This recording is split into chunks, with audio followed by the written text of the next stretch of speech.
Is Chrisetta Barini. I'm the program director here, and today is not only are we celebrating the publishing of all your amazing stories, we're celebrating our cultures all together on this beautiful spring day, but we're also celebrating, hey my friends,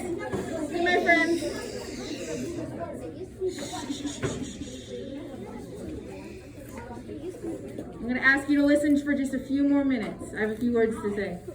We're also celebrating the life of a really dear friend of 826 MSP. Our former board member and volunteer and just an all-around go-getter and champion of 826 MSP, Paul Von Drasek, passed away almost exactly a year ago. And today we are dedicating, so that means we are honoring, today we are dedicating the library, so all of our books and all the books we will have in the future, to our dear friend Paul. And in the spirit of writing, I've written a few words about him. Some of you had a chance to meet him, some of you had a chance to know him very well. And so I will share some thoughts and remarks about this really great man, Paul Von Drasek, who had a big impact on our community. So we lost a giant last year. Paul Von Drasek would have chuckled if I called him a giant.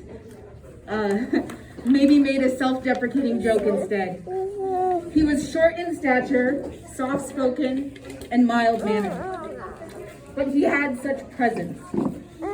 If you were in a room full of strangers, feeling outclassed and out of place, you were never truly alone if Paul was there.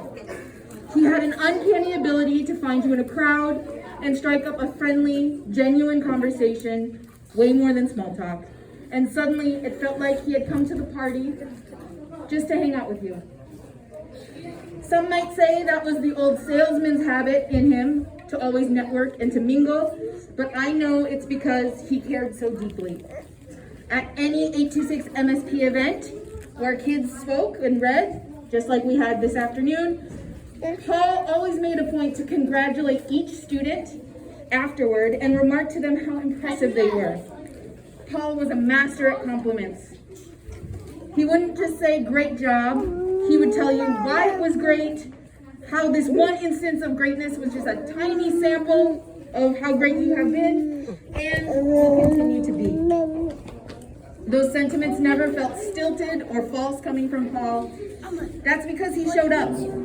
You knew Paul cared because he wouldn't just go to the glamorous or fun events. He would come to every meeting and every volunteer shift, even in the dead of winter or when students were having a rough day. He gave his time and he shared his wisdom. 826 MSP's first 5 publications would never have made it to the finish line without him and his guidance. I will never forget the extraordinary way he could patiently wait out even the surliest teenager, how with even a few thoughtful questions and some easygoing jokes, he could encourage someone to open up a bit and share some ideas. It's one of those moments when Paul was working with students that is captured on the plaque just over here for our library.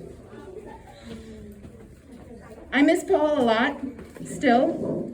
I loved the way he would send me interesting articles or hand me just the right book that I didn't know I needed. Not only would these morsels elicit stimulating conversation, but every note he sent showed that he was thinking about me and that he cared. Paul leaves behind hundreds of people like me who will think of him the next time they read a fascinating article or find that new great book. But one of the most wonderful things about Paul was his deep and abiding love for Lisa Von Drasek, his wife, and her love for him. He would be positively overflowing with pride when he would share about Lisa's most recent exhibit at the Curling Collection, or when she would be presenting at a prestigious conference. Even after all these years together, it was easy to see that he was still so in awe and still so smitten with her.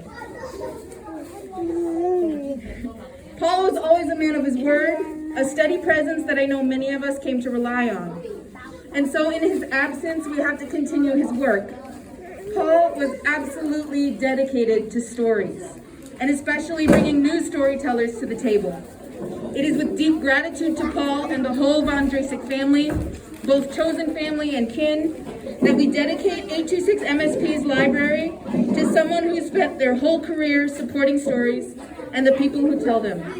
Thank you, Paul, for the gift of stories.